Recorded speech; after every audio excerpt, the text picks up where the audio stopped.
Julio Verne, uno de nuestros autores favoritos, uno de los que más y mejor han inspirado a las futuras generaciones. Claro que sí, Julio Verne, aquel que dijo: todo lo que fui capaz de imaginar, otros serán capaces de realizarlo. Y es cierto que imaginó, es cierto que creó para nosotros, es cierto que intuyó, que nos puso sobre la pista de lo que sería el mundo futuro. El siglo XIX fue de él, fue de su invención, fue de su literatura juvenil, denostada por los críticos de la época, es cierto, incluso por los científicos de la época, que decían que jamás nadie se aventuró a tanto. Decían que esas invenciones de Julio Verne no podían ser exactas, que tenían muchas inexactitudes. Fue tremendo. Luego la historia le fue dando la razón y se fueron confirmando sus teorías. Lo cierto es que Julio Verne, en una de sus últimas entrevistas, afirmó que él no visionó nada, simplemente se limitó a documentarse muy bien, que su época fue prolija en invenciones, que su época fue prolija en intuiciones, y que él lo único que supo hacer fue recoger esas intuiciones y plasmarlas en sus relatos extraordinarios, en sus viajes extraordinarios. Hoy, amigos, os invito a visitar la vida, la obra y los milagros de aquel gran visionario llamado Julio Verne. Nos encontramos en la Francia post-napoleónica. Estamos en Nantes, esa bella localidad que está muy cerquita de la desembocadura del Loire, ese río fastuoso, increíble, que tanto ha hecho ensoñar a las generaciones francesas. Bueno, pues allí, en 1828, el 8 de febrero, nacía Julio Gabriel Verne, hijo de un abogado, pues, provinciano, bien aposentado, bien pertrechado en cuanto a cuestiones económicas, y bueno, dedicado pues a la vida fácil, a trabajar bien, eso sí, pero a vivir estupendamente, junto a su mujer Sophie. Fue el mayor de 5 hermanos. A Julio le siguió Paul, y luego llegaron Ana, Matilde y María. 5 hermanos que vivían felices en Nantes, porque así se lo procuraba la vida de su padre.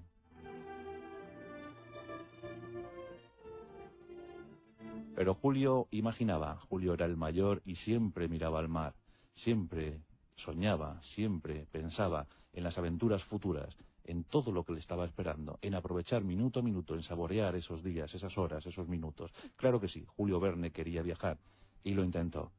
Sus primeros juegos fueron en el Loire, y se embarcó junto a su hermano Paul, y llegó a naufragar en alguna de las islas del Loire. Le rescataron afortunadamente, pero que él quería volar, y voló muy pronto. A los 11 años se escapó de su casa, pensando en encontrar algún barco que le llevara a algún punto remoto del planeta. Quiso ser grumete, quiso aventurarse en el mar, pero su padre le pilló. Demasiado tarde, no le dejó escapar. Quería ir a la India, nada más y nada menos, como grumete de un barco, pero su padre le cogió a tiempo, le sometió a un duro castigo, le dio 14 latigazos, le metió en un cuarto oscuro y le hizo jurar que jamás viajaría. Solo podría viajar con una cosa, con su imaginación. Julio Verne, entre sollozos, se lo prometió, se lo juró. Sí, papá, jamás viajaré, solo lo haré con mi mente.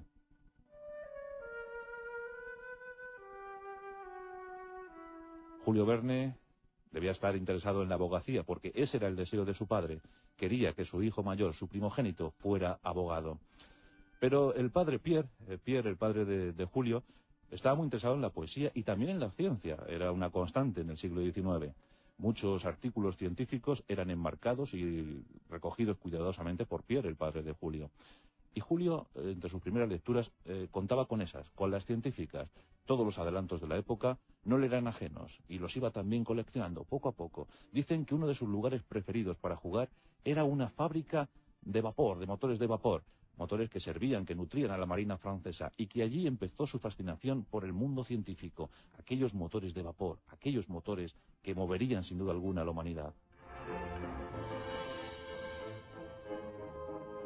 Comenzaba a gestarse la sociedad industrializada, comenzaba la época, la era industrial, ya estaba la era industrial en marcha hacía un siglo, pero lo que estaba por llegar era tremendo, y Julio no se lo quería perder.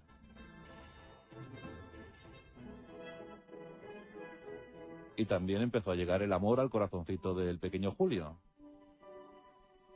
Él se había fijado en una de sus primas, Caroline. Con 17 años, crea su primera obra, dedicada a Caroline. Es una obrita para marionetas, para títeres. Dicen que basada en la vida de Alejandro VI, del Papa Alejandro VI. Pero Caroline no le hace mucho caso. Y Caroline ya ha decidido su futuro. Un matrimonio de conveniencia con un acomodado burgués de la zona. Esto marca profundamente a Julio Verne. Y dicen que su misoginia empezó ahí, justo ahí, cuando Caroline le rechazó. Nunca se llevó bien con las mujeres, como posteriormente veremos en nuestro relato. Eso había ocurrido con 17 años. Y Julio quería escribir. Julio quería triunfar en el teatro. Quería triunfar escribiendo dramas, comedias, operetas, óperas bufas. Lo quiere hacer. Y la oportunidad se le va a presentar muy pronto. En Nantes había un estupendo ambiente, había una buena sociedad, pero no era suficiente por si alguien quería ser abogado, si alguien quería estudiar. Eso se daba en París. Y Pierre, su padre, le envía a París. Año 1848. Un París esplendoroso, fastuoso, es el que recibe a Julio Verne. En principio, Julio Verne va a vivir con una de sus tías, pero un hecho no favorece este asunto, y es nada más y nada menos que la primera revolución del proletariado. En 1848 la revolución circula por toda Europa. Los proletarios comienzan a exigir sus derechos, y muchos huyen pensando que aquellos salvajes proletarios se van a hacer cargo de la situación, y entre ellos la tía de Julio Verne. Pero Julio se queda en París. Lo que está viendo promete. Y él quiere saberlo todo. Él quiere vivir el momento, dejarse llevar por el momento. Y con 20 años se instala en una buhardilla compartida. Porque su padre sí que le envía una asignación, pero como decía su padre, que no sea nunca abundante, que sea lo justo para que se dedique a estudiar y no a otra cosa. 1848, con 20 años, y a real y media manta. Por eso, aunque sigue con sus estudios de abogacía, sigue con sus estudios de derecho, él quiere sobre todo escribir. Y quiere escribir, y venga a escribir, y dedica horas y horas. Sí, sigue estudiando la carrera de derecho, pero dedica otras horas a formarse como escritor. Y comienza a frecuentar determinadas tertulias literarias, algunos círculos literarios. En esas tertulias están los grandes de la época, y él conserva un traje solo para eso, para visitar las tertulias. Su situación económica es muy precaria. Dicen que solo se alimenta de pan y leche, que en su buhardilla apenas tiene muebles, que ya no tiene ni siquiera calcetines, y su padre no envía dinero, no envía nada, no hay ni un franco, porque claro, todo lo que Julio tiene lo dedica a los libros, se lo gasta en libros. Una vida difícil para Julio, aunque más tarde recordará que estos años sin duda alguna fueron los más felices de su vida. Una noche, después de salir de una tertulia literaria, bajando por unas escaleras, se choca con un orondo señor que subía por esas escaleras. El choque debió ser muy fuerte. Julio estaba casi desvanecido, no por el golpe, sino por el hambre. Y el señor parecía estar muy bien alimentado. Julio se choca con él. Y dice, usted seguro que ha cenado muy bien esta noche, ¿verdad? Un tono insolente, irónico. El señor le dice, pues sí, he cenado una tortilla de tocino a la nantesina. Julio Verne le mira muy enfadado. En París no saben hacer tortillas a la nantesina. El señor Orondo le dice, pues la mía estaba muy rica. Julio le dice, seguro que usted se la comió sin pensarlo mucho. El señor le dice, ¿usted es que sabe hacer tortillas a la nantesina? Julio le dice, bueno, más que hacerlas, lo que sé es comerlas. Y se lo dijo de tal manera que el señor le dijo, le exijo, joven, una satisfacción. En aquellos tiempos en París todavía se daban mucho los duelos. Y le presenta su tarjeta. El viernes le quiero ver en mi casa. Espero que usted cumpla con honor con esta satisfacción que me debe dar. Julio, asustado, no le queda otro remedio que ir a la cita. El de la tarjeta, el señor Orondo, el de la tortilla de la nantesina, era nada más y nada menos que don Alejandro Dumas, el autor de más fama, de más éxito de la época. Finalizando la década de los 40 en el siglo XIX, se topan dos genios, Alejandro Dumas y Julio Verne. Ese viernes Julio cocinó una tortilla estupenda para don Alejandro y desde entonces comenzó una amistad muy, muy, muy férrea, muy sólida. Alejandro Dumas tenía una estupenda posición económica y social, y pronto tutela al joven. El joven le ofrece sus primeros trabajos, sus comedias, sus dramas, y aunque no son muy, muy, muy exquisitos, aunque son pésimos en la construcción, en el estilo, pues a don Alejandro le hace gracia el joven Julio y decide apoyarle. Como tenía algún teatro de su propiedad, pues estrena en alguna obra. Recordemos Las pajas rotas, recordemos 11 días de asedio. La verdad es que las obras son un total fracaso. Ni siquiera la crítica ni el público le dan el visto bueno. Nada, es imposible. No tiene todavía el estilo que después nos dará Julio Verne. Pero bueno, él lo sigue intentando. Alejandro Dumas, conmovido por el esfuerzo del joven, le recomienda para un trabajo. A partir de entonces será secretario del Teatro Nacional de la Lírica en Francia, en París. Es un trabajo que tampoco le supone mucho esfuerzo, pero claro, está implicado en tantas cosas. Está escribiendo comedias, sigue estudiando Derecho, aunque pronto lo dejará. Y también ese trabajo en el Teatro Nacional de la Lírica. No puede más, se levanta a las 5 de la mañana. Entre las 5 y las 10 de la mañana compone sus óperas, sus operetas, sus comedias. Luego se va a trabajar al teatro, donde también escribe algún programa de mano. Y luego a la biblioteca. Sí, a la biblioteca, porque estamos ya en la década de los 50 en el siglo XIX. La industria, la ciencia están avanzando a pasos agigantados. Y Julio Verne, ante todo autodidacta, lo quiere saber todo. Se interna, se sumerge en los libros. Allí empieza a descubrir cosas sobre química, sobre matemáticas, sobre geología, sobre geografía. También se interesa por las ciencias ocultas, por el esoterismo. Lo quiere saber todo, es un gran humanista. Es como Leonardo da Vinci, ¿verdad? Como Leonardo da Vinci, pero en escritor. En esas bibliotecas de París, ahí está nuestro querido Julio Verne, aprendiendo cada vez más, empezando ya a formar su estilo propio. Y eso está muy bien, pero el dinero sigue sin llegar.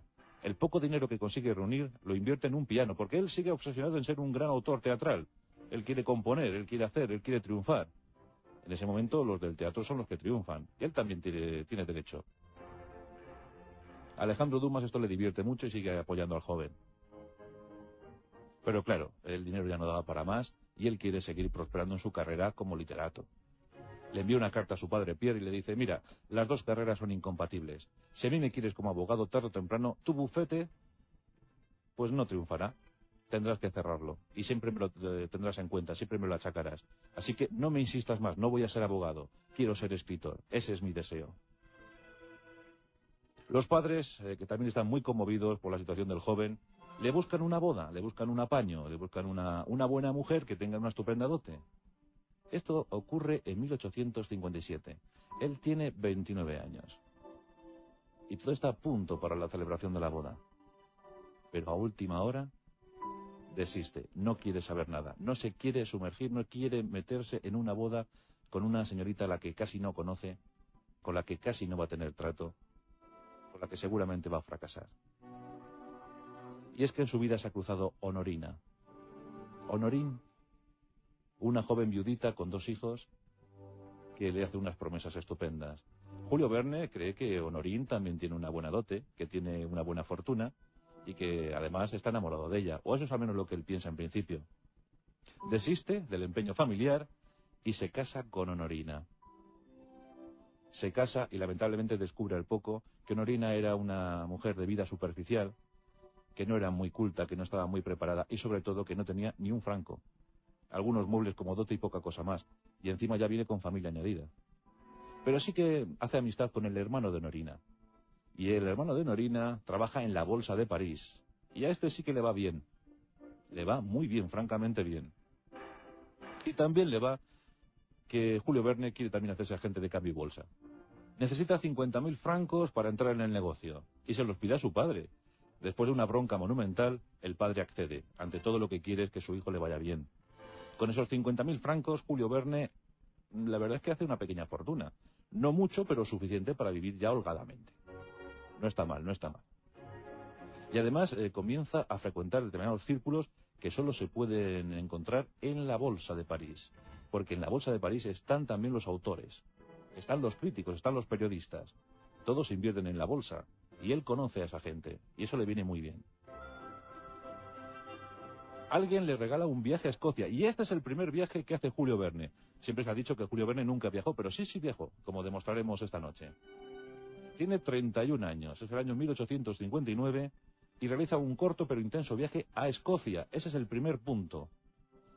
Ese es el primer viaje de Julio Verne, 1859, viaje a Escocia.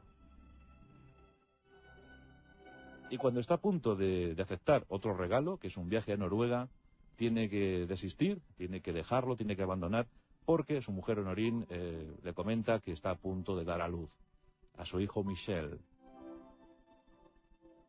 Bueno, pues con fastidio renuncia al viaje, porque ante todo es un tipo excéntrico, Julio Verne, y regresa a París para asistir al parto de su hijo, de su primogénito Michel. Hasta ahí va bien la cosa, pero llega el año de 1861. Y Julio Verne no quiere ser tampoco agente de cambio y bolsa. No le va bien, no le luce, no está cualificado para inversiones, para esperar, para ganar dinero, para forrarse en pocos minutos. No es su historia, no le va. Él quiere escribir, ya ha empezado ya a escribir, y ya va a presentar su primera novela. Pero para que ocurra esto deben darse algunas circunstancias. Ya os he dicho que él navegó, estuvo sumergido en las bibliotecas de París, donde aprendió, donde acumuló 1001 conocimientos. Y tiene el esbozo de su primera novela, que en principio va a ser una narración sobre la geografía africana. Y empieza a recorrer las editoriales. Y en 2 días visita 15 editores. Visita a 15 editores. Y cuando ya está desesperado, cuando piensa que nadie le va a publicar su trabajo, se topa con su padre, su auténtico padre psicológico. Y este no es nada más y nada menos que don Pierre Jules Hetzel. Hetzel le acompañará desde entonces, él y su hijo, toda su vida. Estamos en 1861. Hetzel, que era un editor también muy excéntrico, daba oportunidades a los jóvenes de la época, a los jóvenes impetuosos, que pensaban en el progreso. Pues Hetzel había creado una revista, un magazine, llamado Para la Educación y para la Recreación. Y ahí necesita algún colaborador, sobre todo en el ámbito científico. Y Julio Verne estaba muy preparado. Le presenta su esbozo de novela y Hetzel le hace muchísimas correcciones. Le da forma, porque claro, estaba pésimamente construido, el estilo no estaba muy claro, pero le da forma y decide publicar. Esto ocurrirá el 24 de diciembre del año 1862. Esa novela se distribuirá en el año 1863. Es la primera novela de Julio Verne, la primera gran novela de Julio Verne con un éxito asombroso. Su nombre, 5 semanas en globo. La novela llega a todo el mundo. ¿Por qué? Porque Julio Verne se ha empeñado en llegar a todo el mundo. Él habla constantemente de la literatura de la ciencia. Quiere ser el creador de la literatura científica. Desde luego, lo consiguió. Más tarde se llamaría eso ciencia ficción. Y también, por supuesto, creador de la literatura juvenil. Su libro de cabecera cuando era pequeñito era El Robinson suizo. Aquel libro que se había inspirado en el Robinson Crusoe de Daniel Defoe. Ese Robinson marcaría mucho a nuestro querido Julio Verne. Hetzel se da cuenta del potencial del joven y rápidamente le ofrece un contrato. Fijaos el contrato. Un contrato de 20 años, a razón de 20.000 francos cada año, y la obligación de Julio Verne entregar 3 novelas cada año. Cada año 3 novelas. Recibe 20.000 francos a lo largo de 20 años. Así se firmaban los contratos entonces. Julio Verne era un profundo admirador de Edgar Allan Poe y le pone nombre a su colección de relatos viajeros. Serán Los viajes extraordinarios, como homenaje a las narraciones extraordinarias. Aquí se unen los 2 grandes personajes, Edgar Allan Poe y Julio Verne. Los viajes comienzan. En 1863, como os he dicho, 5 semanas en globo. Pero fijaos el que llega en 1864. Estos libros se publicaban por entregas en la revista de Hetzel. En 1864 llega Viaje al centro de la Tierra. Viaje al centro de la Tierra. ¡Qué maravilla! En 1865 llega De la Tierra a la Luna. La popularidad de Julio Verne es más que notable, más que evidente, y llegan los ingresos. Hetzel, que no es tonto, rápidamente le rectifica el contrato y le aumenta notablemente los monumentos, claro que sí. Todos hablan de Julio Verne. Esas extrañas aventuras, esos personajes, esa épica, ese enfrentamiento del hombre con la naturaleza, el enfrentamiento del hombre también a su propia soledad. El hombre manejando la naturaleza, el hombre manejando artilugios, el hombre manejando la industria.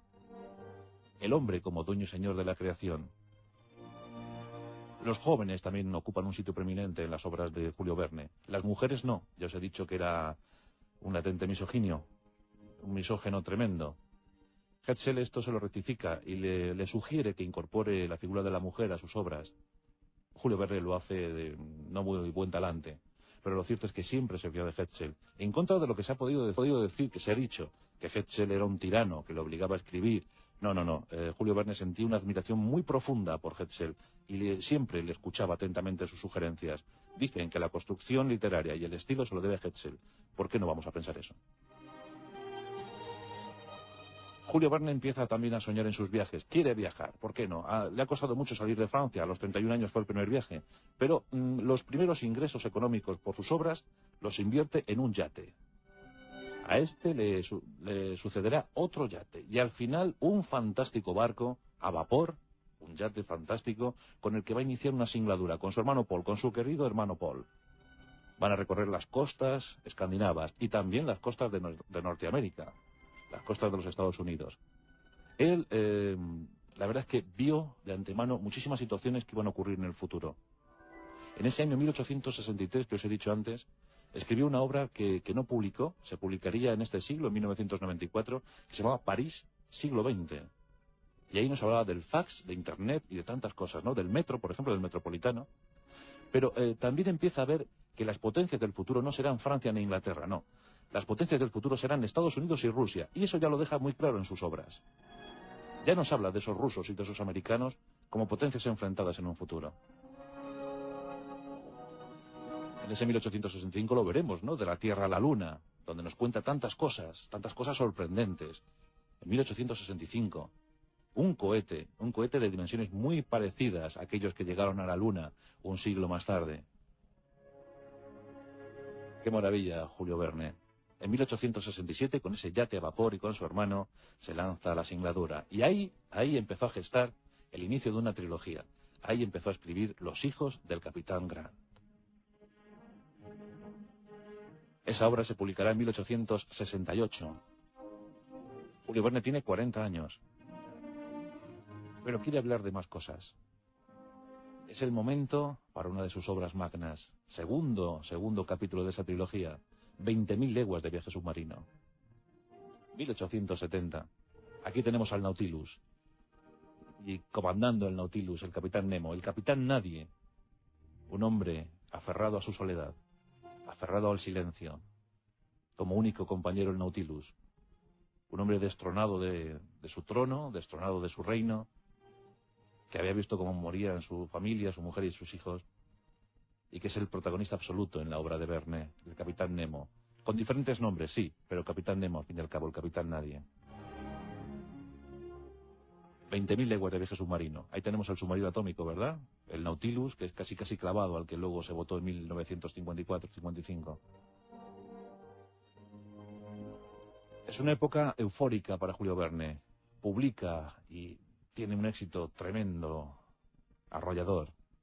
Y él también está eufórico. Él confía mucho en la tecnología. Él confía mucho en la ciencia. Piensa que el progreso es la única solución posible. Y llegan más obras.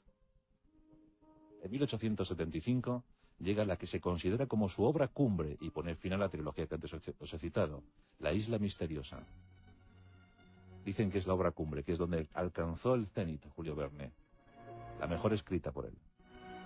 En 1876, Miguel Strogoff. Una de mis favoritas, sin duda alguna. Es uno de mis libros infantiles, uno de los que me inspiró a mí también. Miguel Strogoff. El homenaje a la aventura, el homenaje a la lealtad, a la solidaridad.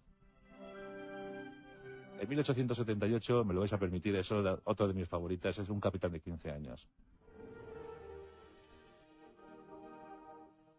Vemos que los jóvenes también ocupan lugar protagonista en sus relatos. Él confiaba ante todo en la juventud. Quería mucho a sus jóvenes. Les daba mucha importancia. Pero poco a poco Julio Verne empieza a caer en un excesivo pesimismo. Empieza a comprobar que la tecnología a lo mejor no es tan buena, que el hombre no la utiliza como él pensaba. Esa negrura empieza a invadir la obra de Verne. Lo empieza a reflejar en esos libros, en esas novelas. La década de los 80 no es muy feliz, no es muy afortunada. Sus obras sí, sus obras siguen triunfando, pero su vida personal no está yendo por el mejor camino. Su hijo Michel, la verdad es que no iba bien. Julio Verne no había aprendido la lección, no. Su padre se había portado muy mal con él y él lo iba a hacer con su hijo Michel también. El niño, cuando era muy pequeño, fue internado. Después, como era muy rebelde, el padre le metió como grumete en un barco a la India, curiosamente. La misma historia que él quiso hacer de pequeño para escapar, obligó a su hijo a realizarla. Y después incluso le llegó a meter en un correccional. A petición de él, metió a su hijo en una cárcel, porque entonces eran cárceles.